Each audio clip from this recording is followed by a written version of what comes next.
Hare Krishna, Namaste, Chapter 17, which is entitled as Shraddha-traya Vibhava Yoga, the three types of faith.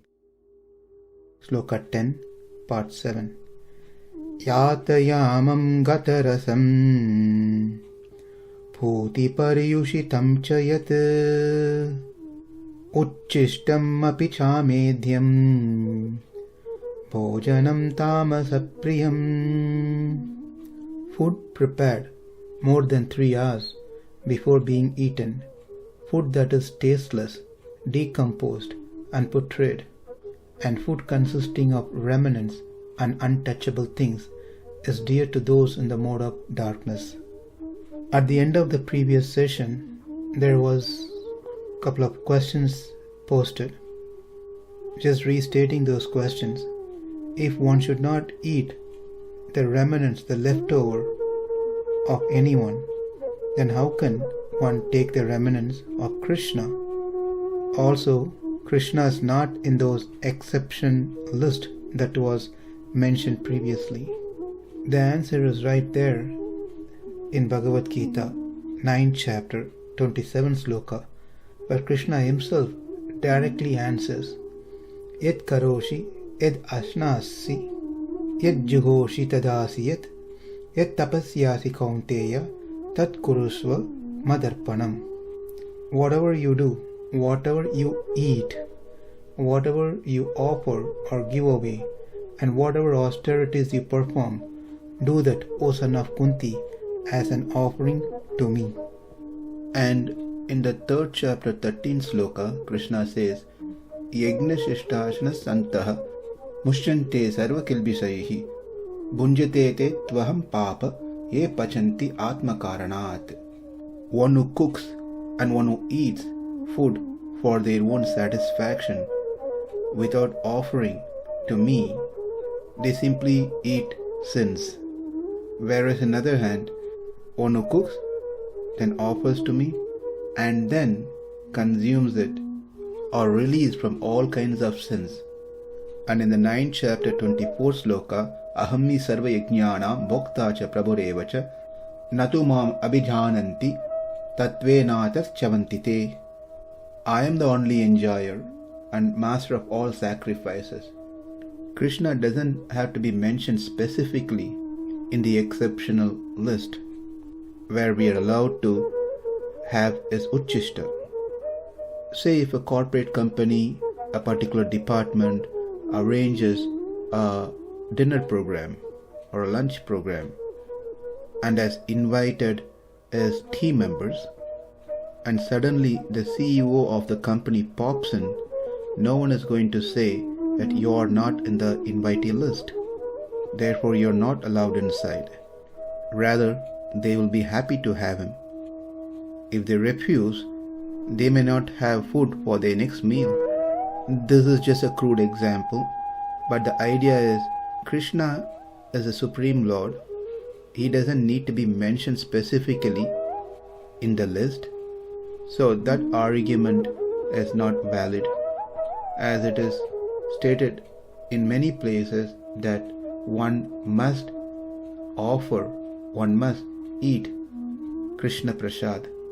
Here's another example. We all know the honey is nothing but which tasted or comes from the mouth of honey bee, but that is also not in the list. We only saw father, older brother, guru, and one's husband. There is no honey bee in that, but we still take honey. It is not considered to be contaminated. That raises another question. If we have to accept Krishna's ucchiṣṭam, remnants, then can we also accept the remnants of other devatas?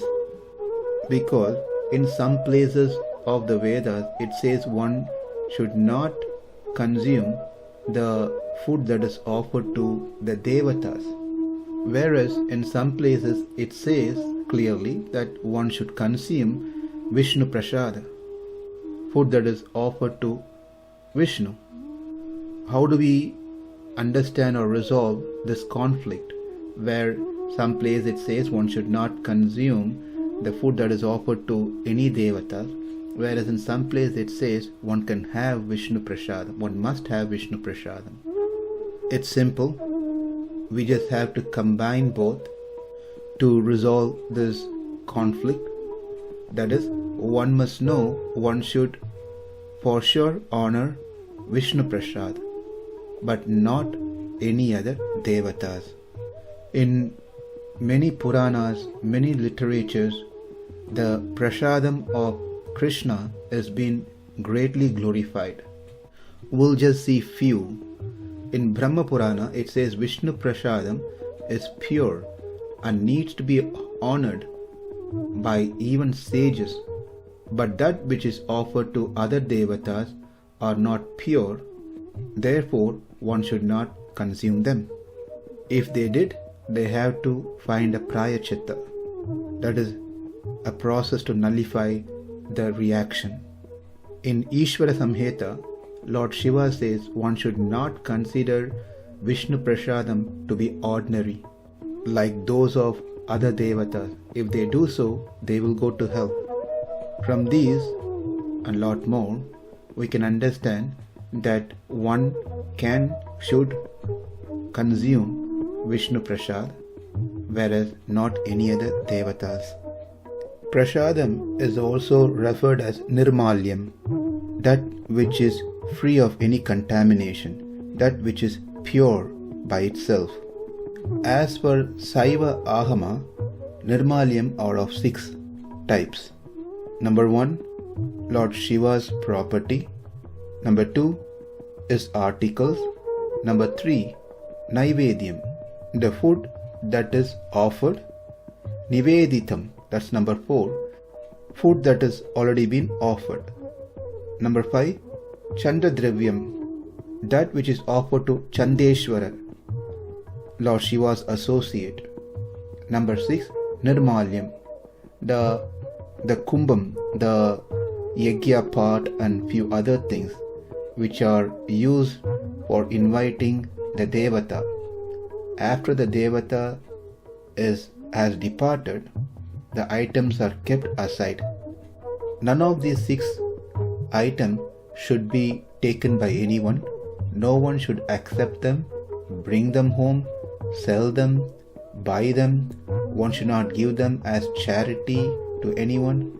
If done, one will take birth as vulture. If one eats, one will be born as elephant.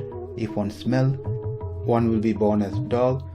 This is why we can observe that when the prasad of Lord Shiva, which is given in the form of ash, which are applied on the forehead, the devotees of Lord Shiva do not bring them home.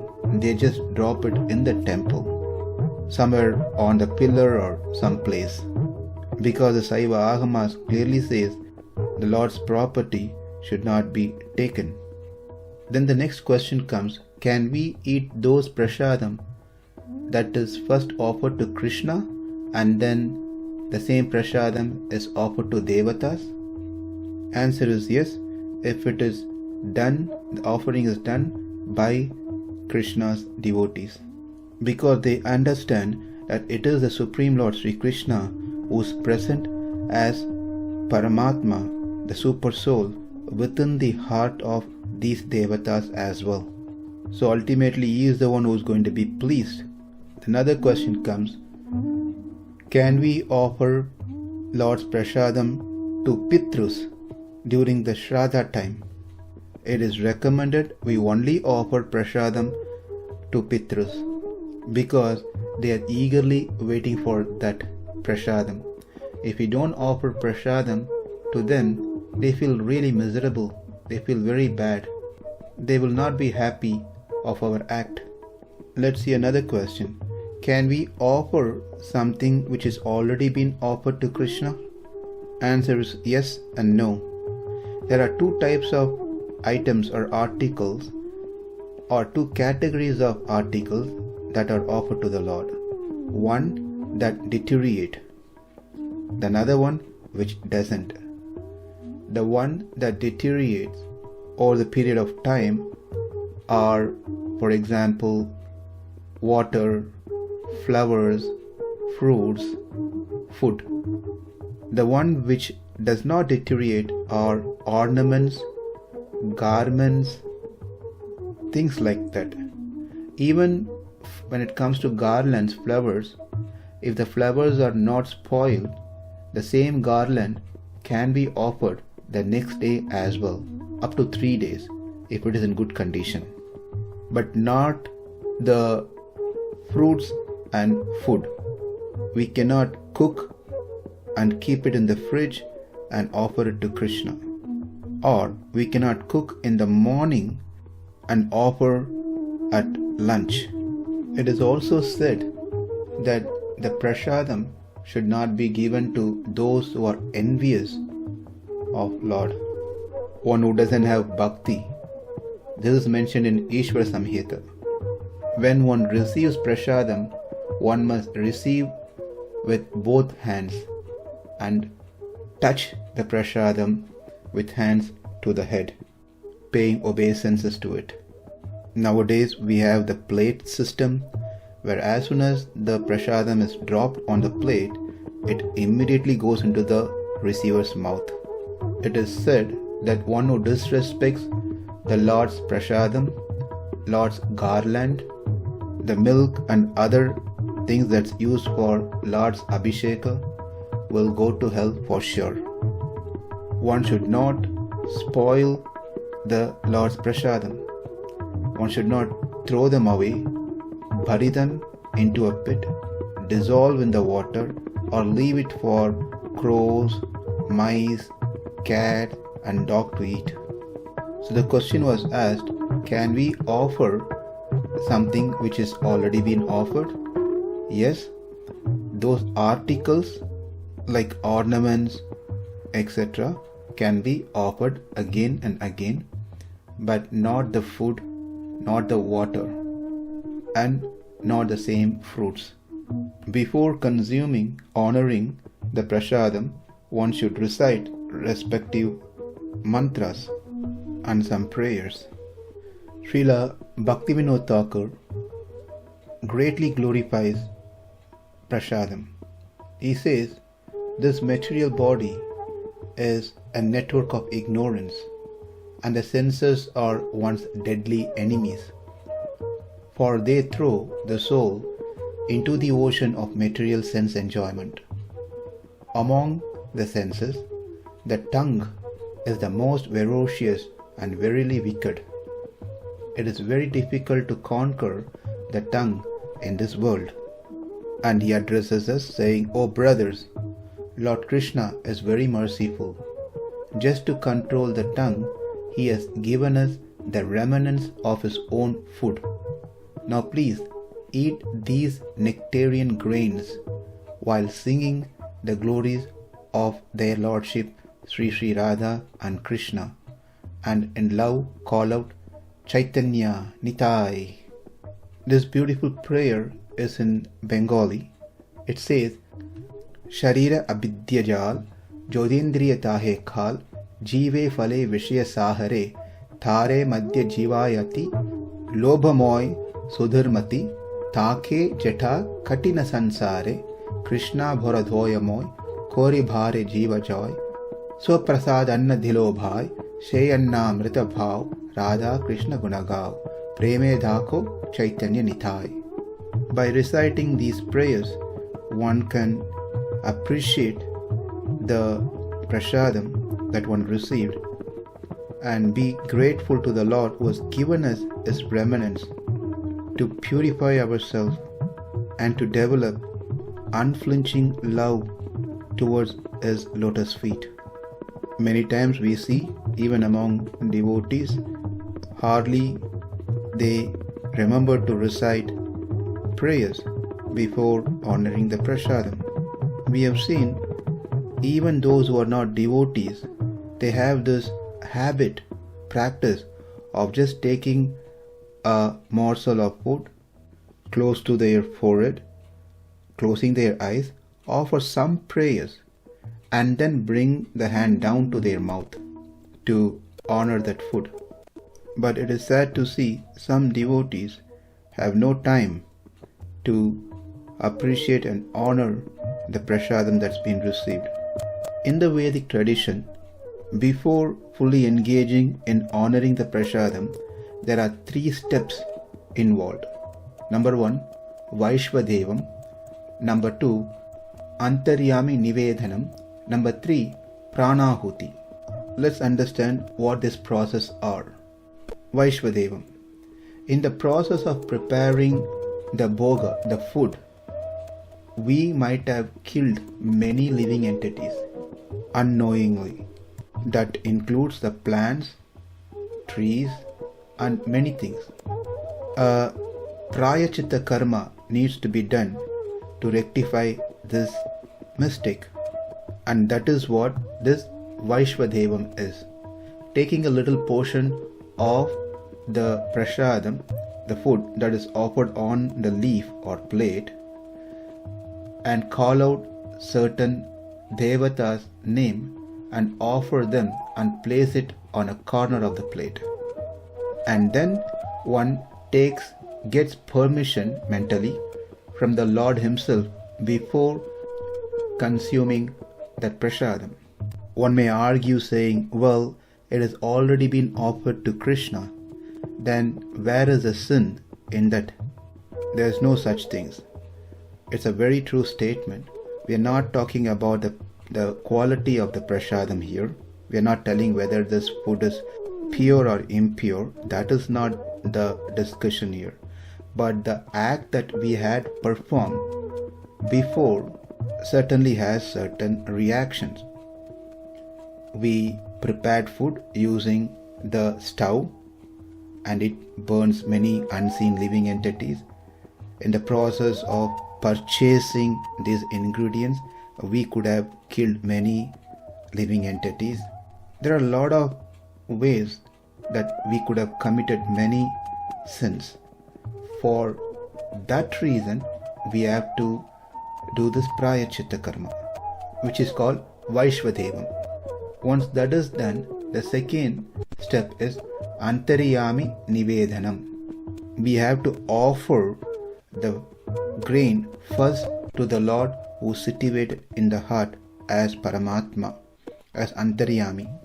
The way it is done is a grain is taken from the plate and dropped into the mouth and swallowed.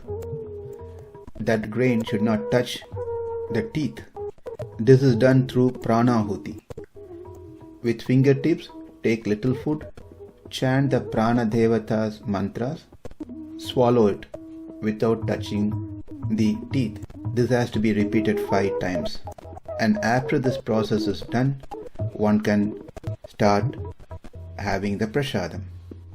Offering the food to the Lord externally is called yāgam, aradhana. It's one type of aradhana, that is offering the food to the deities. Second offering is called anuyagam. The first yagam is where you offer the food to the Lord, to the deities. The second yagam is called anuyagam, that is offering the food to the Lord who is situated in us. Now the question may come that how can we offer the food which is already been offered? Because the Lord who is situated externally in the deity form and the Lord who is situated within us is one and the same. We just learned that the food which is offered cannot be offered again. The explanation is given that the Lord in the deity form doesn't eat the bhoga as it is, but he takes the essence of it in the subtle form. An example is given that elephant eats a fruit called applewood. It just swallows it, and when it discharges, expel it, the whole fruit, which is of like a ball shape, comes out as it is. But what happened is, inside, the elephant has taken the essence of that fruit without making any changes to its form. Likewise, the Lord takes the unseen, subtle essence from the food that has been offered to him and leaves the matter, the food, as it is.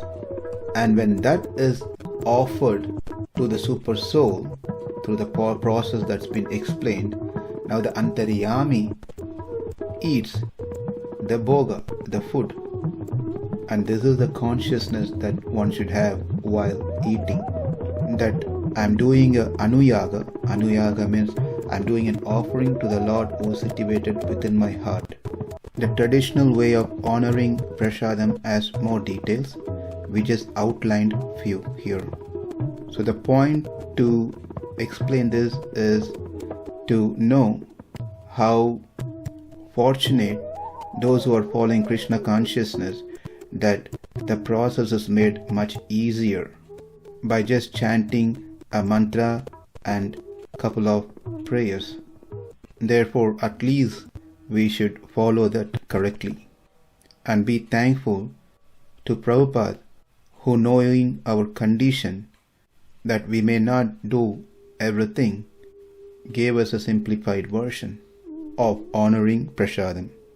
In our next session, we will learn what it means by prasadam, because prasadam are different types. One may say, yes, I already know that. We have dal prasadam, roti prasadam, sambar prasadam, idli prasadam, jamun prasadam, laddu prasadam. Well, true, that is also prasadam, but it has more to it. We will learn its glories in our next session. Namaste. Hare Krishna.